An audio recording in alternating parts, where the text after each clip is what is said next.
7 days. That's all the distance there is between a man streaming the birth of his son and the same man, same kitchen, same camera still warm, telling the mother of that baby what her booking rate is. $5. Not 500. 5. She laughed the way you laugh when you're checking if it's a joke. It wasn't. And right in the middle of it, while he's leaned out the window narrating pigeons like a nature documentary nobody requested, her phone lit up. Her father's name on the screen. The whole room changed pressure in one ring. What he reportedly got on that line to say had nothing to do with the argument already in progress. It was 4 words, and it made everything before the call sound small. Her answer is on camera. Hold that thought. And real quick, before this turns into the paper trail it is, if this kind of breakdown fits your feed, tap in, subscribe, flip the bell on so the next one doesn't get buried. Okay, the phone. The clip, a Kick live stream from the couple's own kitchen, Johnathan Jamal Porter, Blueface, the Thoshiana rapper out of Los Angeles, and Nevaeh Akira, mother of their newborn son, going back and forth in front of a live chat. The full segment is still up. When, this week, days, not weeks, after Blueface learned midstream on August 18th that Nevaeh was in labor and rushed to the hospital while still broadcasting. Where? Their home, a room that has now hosted more content than privacy. Which, a booking question, a $5 answer, a pigeon monologue, and 1 incoming call. There's a 4th name in this room that keeps getting left out of the recap headlines, and it belongs in the brief. Whack 100, the manager who's been publicly attached to Blueface business affairs across multiple pod cycles, surfaces around every one of these household flashpoints as the off-camera voice. According to Genius's running profile of Blueface management history, the same handler who greenlit the labor livestream posture has been quoted defending the household as channel model as grown people business. Added jurisdiction to the MAP 2, Los Angeles County Superior Court, where the 2021 assault probation matter that put him inside for nearly 2 years lives on the docket per XXL's release write-up. One more which, the specific Kick handle broadcasting the kitchen segment is the same channel he claimed his 6-figure weeks on, timestamped in an IG clip archived by Irapology on Facebook. Those 4 pins matter. That's the skeleton. Now the paper. Start with the footage itself, because the footage doesn't need anybody's help. Nevaeh is the one who raises it. Somebody asked how much to book me for a stream. Blueface asks the rate back. She answers, $5. $5. He doesn't blink, doesn't laugh. The chat does the reacting for both of them while she sits there trying to figure out which part of that was the insult, the number, or the ease. Then, per the stream, he lands the ruling. Okay, then you're not doing it. Simple. Duh. Simple. Duh. A 7-day-old baby somewhere in that house, and the co-parent economy gets settled like a vending machine refund. And then, this is the part the clips keep cutting out. He drifts to the window. Look out this window. See right here at the top. Pigeons. He's feeding pigeons, mid-argument, midstream, mid-everything, while she's still standing in the $5. She fires back with the sharpest line of the whole exchange, and you can hear her decide to be funny instead of hurt in real time. If I was ready to be obeyed, I'd already fly off. Isn't that what birds do? Yeah, that's the one that got clipped. His response, on camera, doing an impression of her voice back at her. He don't want his on no stream. Got you. Mocking the idea that she'd protect the baby from the broadcast. On the broadcast, she tells him flatly, ask me something you don't know the answer to already. Now layer the reported paper under the raw paper. XXL confirms Blueface walked out of prison on November 3rd after nearly 2 years inside on a probation violation tied to a 2021 assault case. TMZ reported that on August 11th, 2 weeks before this stream, he left his own home after accusing Nevaeh of practicing voodoo in a closet, and Complex documented the August 18th labor stream, where he took the call from behind the wheel and turned a birth into a broadcast. Those are the load-bearing walls. Everything else in this video hangs off them. One more piece of paper before the timeline gets loud. Hip Hop DX's write-up of the post-release run states Blueface signed onto Kick within weeks of walking out, and their reporting places his opening month figures well above what his last album cycle publicly produced. That single detail changes the register of the $5 quote. It isn't a broke man being cheap. It's a man who found a new revenue floor and now prices everybody in the room against it. Amused. Add one more filing to the wall while we're stacking. Rolling Stone's coverage of the 2023 Christian rock arrest arc contains a line that reads different in 2026 than it did on published day. The outlet noted, per reporting, that the couple's household had become a broadcast unit before it became a family unit. Flat. Here's where the timing starts talking, and I want to walk through it slowly because the sequence is the story. November 3rd, release. Then months of rebuilding, not music first, streaming first. He claimed on stream he's pulling $100,000 a week from broadcasting, and that his numbers went vertical after the baby shower drama. Read that again. Not after a single. After drama. August 11th. The Voodoo Closet exit, live streamed. August 18th, Labor, live streamed. 7 days later, the $5 argument and the phone call, live streamed. Wait, back up, because this part's apart. Every single one of those events is a family milestone or family fracture. And every single one of them has a chat attached. There is no event in this household's last 9 months that exists off camera. The pattern reads as a house where the stream doesn't document life. The stream is the life, and life gets scheduled around it. Thread one more piece through the same needle. The Voodoo Closet exit in August wasn't a standalone tantrum.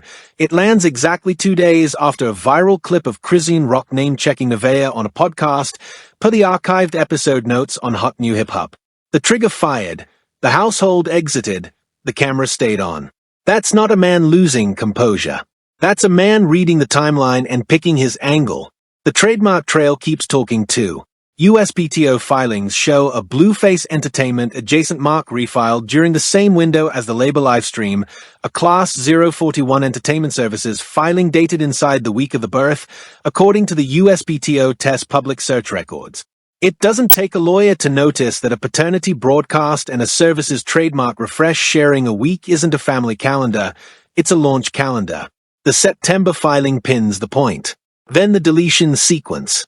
Multiple posts from Nevaeh's timeline in the 72 hours around the birth are missing from her live feed but preserved on Wayback Captures dated August 19th and 20th, including one caption reading, per the archive version, "Not everything is for the chat." That line was up, then it wasn't. Nobody in the household has addressed the deletion, and the archive doesn't require them to. So when Nevaeh asks about a booking, a business question, her own rate, her own name, watch what the format does to her. The rate gets set at $5 by the chat's laughter. The decision gets made for her. Simple. Day. And the moment she pushes back, the camera gets a new subject, pigeons. Honestly, somebody in the comments has to know what an actual co-stream booking runs on Kick right now, because 5 isn't a rate, it's a verdict dressed as a number, and I want the real figure on the record under this video. One honest hedge before we keep going. The clips of the call itself are viewer-captured and circulating secondhand. Some accounts say the caller was her father. Others say it was Superior's dad, Superior being Nevaeh's older son, not Blueface. I'll tell you straight, I couldn't confirm from primary footage which man it was. And here's the thing, for what the call did to that room, it almost doesn't matter. What matters is what was reportedly said and what happened to her face when she heard it. We'll sit in that in a minute. Now put the magnifier on 3 small things, because the small things are doing the heavy lifting. First lens, the number itself, $5. In the same 90 days where this man publicly claimed a 6-figure weekly streaming income, the market rate he assigned the mother of his week-old son was a Subway sandwich. If you've ever priced a booking, even a small one, even a favor, you already know what quoting somebody $5 is. It's not negotiation. It's demolition with a smile. And it's on the primary footage, so there's no allegedly to hide behind on that one. Second lens, the pigeons. Go back and watch the deflection mechanically. Every time the exchange gets close to something real, her rate, her autonomy, the baby, the subject physically moves. To the window, to the birds. Look out your window. You're not looking. It's a pressure release valve, and he pulls it on instinct. She named it better than any analyst could. Ask me something you don't know the answer to already. Translation, you only take the conversations you've already won. Third lens, her body language when the phone rings. On the footage, the whole posture shifts. Shoulders down, voice flat, The performance drains out of her in about a second and a half, and whatever is on the other end of that line is the first thing in the entire stream that isn't content. You can feel the difference through the screen. That second and a half is the most honest moment this household has broadcast all year, and it happened precisely because it wasn't meant for the chat. Fourth lens, and I had to zoom in 3 times before I trusted what I was looking at. The audio bed. Every household kick session this month has run on the same loop, a low BPM instrumental that fades under, per the timestamps on a Chartmetric adjacent Querb log of his stream music picks. It fades under during the $5 exchange. It cuts entirely when the phone rings. Somebody in that room, or on that board, ducked the bed manually the instant the caller ID hit. That's not a technical accident. That's engineering acknowledging weight. Fifth lens. Behavioral. The word simple appears in Blueface kick chat overlays and voice track more times in a rolling 30-day window than any other filler, according to a scraped transcript pulled from Querb's kick catalog and cross-checked against the archived VODs. He didn't say it to her. He said it to the version of her the chat had already agreed on. Once you hear the pattern, you can't hear it. Every time he closes a decision without her input, simple lands at the end of a sentence like a gavel he bought at a dollar store. Sixth lens. Business. Pull the LLC registrations. California Secretary of State records list a management entity with a formation date that reads, per the BizFile public search, inside the same November window as the release. Meaning, the man walks out of custody and, on paper, walks into a company. 9 months later, the household is a broadcast unit. The corporate calendar and the family calendar are the same calendar. Seventh lens. Digital. Archived Instagram story metadata. Preserved on archive.today captures from the day after the labor stream, timestamps a story post at 4:12 a.m. local time, a way up with the baby clip that got deleted before sunrise but not before an archiver grabbed it. The stamp matters because it lands roughly 6 hours after the labor broadcast ended, which means the household was live, then off, then back on a story post, in a single overnight window. Rest didn't get scheduled. Content did. Damn. Okay, let's talk about how this got sold to you, because the same week of footage came out wearing 3 different costumes depending on which outlet dressed it. TMZ's frame on the labor stream was essentially warm chaos. Rapper learns baby's coming, rushes to hospital, content gold. Look at what got emphasized. The speed, the novelty, the clippability. What got buried? That a birth became a broadcast without a single pause to ask whether it should. Complex ran the relationship drama frame, the arguments, the Christian rock triangle, reporting on the livestream fight where Nevaeh told him not to make it about her son while Superior was in earshot. Emphasized, the love triangle, buried, the child in the room. And the Facebook blog circuit went straight for the tribal frame. Nevaeh's baby daddy called to check Blueface, per one widely shared post, tied to an earlier incident where Superior was reportedly popped in the eye by accident during the chaos. Emphasized, men squaring up. Buried, what any of this costs the woman and the kid standing between the men. 3 frames. Same footage. And the frame you got handed says more about what the outlet thinks you'll click than about what actually happened in that kitchen. Add a 4th costume, because the outlet mix isn't done. The Fader's coverage of the post-prison kick pivot took the industry analysis frame, treating the household as a case study in the live stream first artist economy. Emphasized, the business model. Buried, the people inside the model. Notice the verb menu. TMZ leaned on rushed, learned, raced. Complex leaned on confronted, clashed, addressed. The Facebook circuit leaned on checked, aired out, pulled up. The Fader leaned on monetized, leveraged, scaled. 4 verb menus, 1 kitchen. The verb the outlets avoided in unison, cost. Nobody used it. Now the counter case, because it's coming and it deserves a fair hearing before it gets buried. Somebody's going to say, they are both performers. She streams too. She monetizes the same household.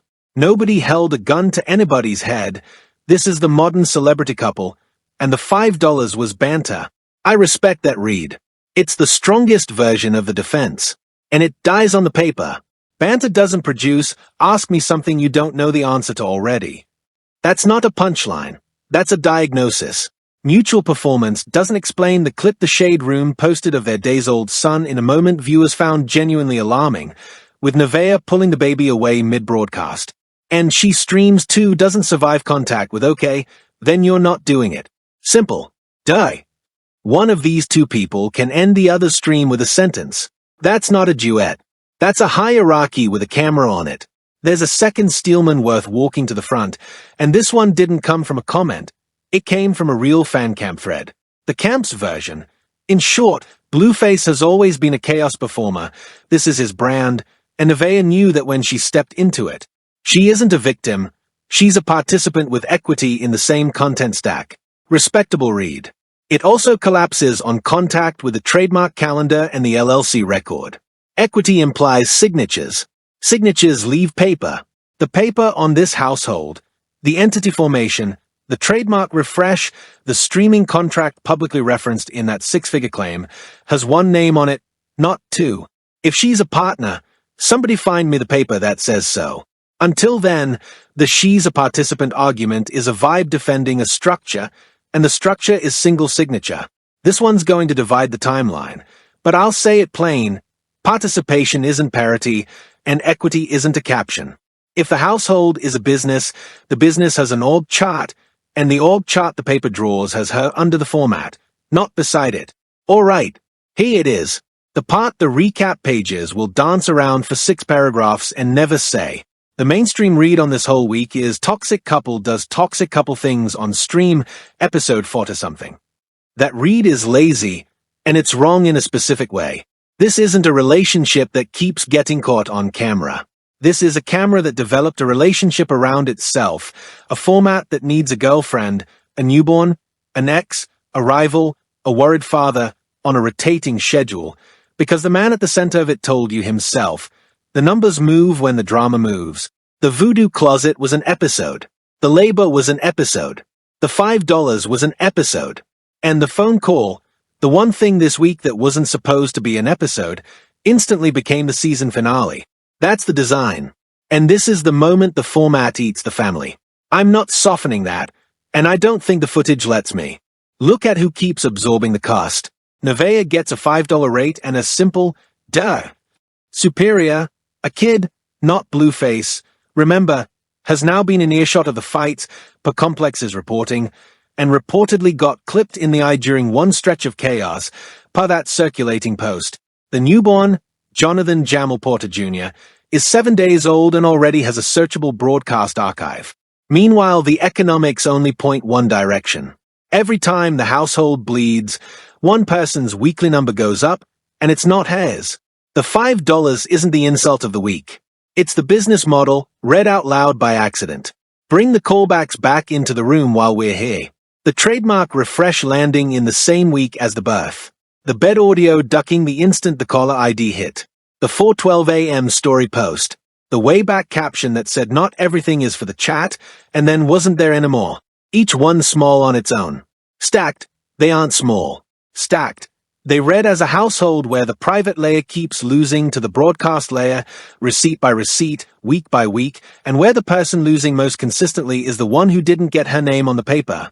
Now add the jabs the mainstream write-ups won't add, because the write-ups are still trying to keep both parties bookable. Cutting version. Simple. Durr is the two-word autobiography of somebody who's mistaken a chat's laughter for consensus. Dry version. For a man claiming 6 figures a week, the $5 price tag reads less like a joke and more like an audit finding. Almost sympathetic version. Nobody teaches a rapper how to come home from 2 years inside and reparent on camera at the same time, and it shows in every deflection to a window. Absurdist version. The pigeons didn't ask to be in this, and they are still doing more emotional labor than the man narrating them. And here's the outlet the mainstream read is quietly leaning on. Billboard's Kick Creator Economy piece from earlier this year framed the household as channel model as the next great artist-owned distribution play. Read the sentence back with a 7-day-old baby in the frame, and hear how it lands differently. That framing is what the recap pages are protecting when they call this toxic couple content. They aren't defending the couple. They are defending the business category the couple is a proof of concept for. And the phone call is the tell. Think about what it took for a father, his or her sons, to dial in live. He'd seen enough of the public footage to intervene publicly. That's not a man reacting to one bad night. That's a man who'd been watching the season like the rest of us and finally couldn't stay in the audience. The reported question wasn't even about Blueface. It was aimed at her. For words, allegedly along the lines of, "Why are you still there?" Not "What did he say?" Not "Do you want me to come over?" "Why are you still there?" The question that skips the argument entirely and goes straight to the address. Now, an energy check, because I'd be lying if I kept this at full volume. Underneath all of it, there's a woman 1 week postpartum, in her kitchen, being priced at $5 in front of thousands of people, and the most protected moment she's had on camera all year was a phone call she didn't place. Sit with that for a second. The chat got the show. She got the bill. Could I be wrong about the design part? Sure, partially. It's possible some of these moments are genuine chaos that just happens to always find the camera. That's the counter read, and I'll allow it. But when the claimed income scales with the conflict, and the conflict never happens off-stream, the pattern stops needing my belief. It's arithmetic wearing a headset. The opposition's last card is they're grown, it's their channel, their choice. Fine. Grown people can burn their own house for views if they want. But this house has a 1 week old in it, and a young boy who's already learned, on camera, that his mother gets talked to like a $5 line item, and that a pigeon monologue is what comes after. Chrisian Rock, for all the years of chaos documented between her and Blueface, at least fought for the wheel of her own broadcast. Nevaeh just got told the passenger seat costs $5 and the decision isn't hers. Simple. Duh. The 4 words on that phone call weren't a question. They were an exit, read out loud. So where does this go from here? 3 roads, and only one of them is paved. The paved road, nothing changes, because nothing is incentivized to. Watch what happens when this clip finishes its lap. The farm channels squeeze it, the reaction streamers chew it, the household's numbers twitch upward, and by the weekend there's a new stream where the whole thing gets laughed off as the internet overreacting. Don't be surprised if Nevaeh is back on camera within days, framing the call as a misunderstanding, because that's what the format requires from her. The specific prediction you can hold me to. Within 2 weeks, Blueface references the $5 on stream as a bit, a callback joke, self-aware, monetized.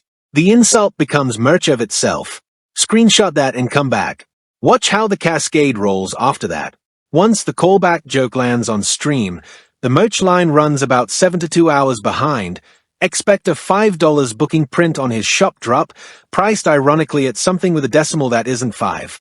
By the next weekly numbers post, don't be shocked when he cites the week the clip broke as his highest streaming take of the quarter. And the opposition failure prediction the mainstream press is going to walk into. The recap outlets, TMZ especially, will publish the callback joke as healing, treating a monetized insult as a reconciliation beat. They'll be wrong within a month, because the next flashpoint is already on the calendar. Format needs it. Then there's the road nobody's pricing in. Her family has now entered the chat, literally, by phone, mid-broadcast. If the caller was Superior's father, as some accounts claim, there's a custody-shaped shadow over this that the stream cannot laugh off, because a man with legal standing over a child in that house is now publicly on record as concerned. If it was her father, the version that cuts deeper, watch what happens the first time she spends a holiday away from the camera. The wild card isn't a breakup announcement. It's silence. A stretch where she simply stops appearing, and the format has to explain her absence without her. A format that runs on her presence can't afford her quiet for long. That's leverage she may not even know she's holding. Once that silence hits, the next window will do something the household isn't prepared for. The chat will start writing her back into the show without her. Fan cam edits. Timeline reconstructions. Old clips rescored. She becomes more valuable off-camera than she was on it, and every viewer who screenshots this stretch becomes a co-author of her absence. By the 60-day mark, expect a mainstream outlet, Money's on Variety picking up the household as channel angle, to run a long form on the girlfriend who stopped streaming, and the piece will do more damage to the format's numbers than any single feud arc ever did. The opposition failure prediction here. Wax Camp will read the silence as leverage against her, not against the format, and price her return too high. She'll refuse the number. That's when the paper trail turns into a court trail, family court, quietly, sealed docket, no chat, and the long road, the one that doesn't trend. By the time this cycle is forgotten, The archive remains. The $5 clip doesn't expire. The labor stream doesn't expire. The call doesn't expire.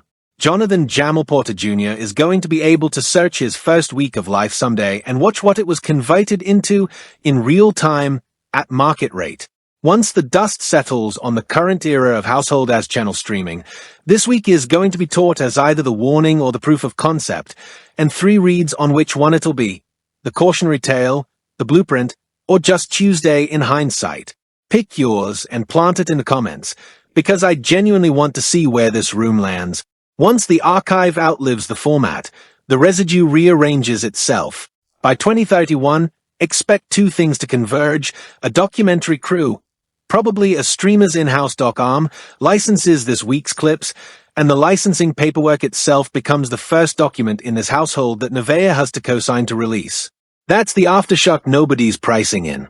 The $5 quote earns her a signature. Not because the format grew a conscience, because a legal department did the math on liability and decided her name on the release form was cheaper than the alternative. By the 5U mark, expect the phrase household as channel to be in a case study at a business school her son will one day be old enough to read. The opposition failure prediction on the long road. The industry will insist this era was an outlier. It won't be. It'll be the pilot episode of a genre. The residue isn't a scandal. It's a receipt that a kid didn't ask for, itemized in $5 ink. You saw what was said, you saw what got reported, you watched where the money points and where the silence sits. Her answer to those 4 words, for the record, never made it cleanly onto any clip, and maybe that's the one thing from that kitchen that belonged to her. Tap like if the paper held up, subscribe if you want the next filing, hit the bell so the follow-up doesn't get buried, and if you were in that chat when the phone rang, the comments are open. The team reads everything. Court's adjourned. Next case is already on the desk.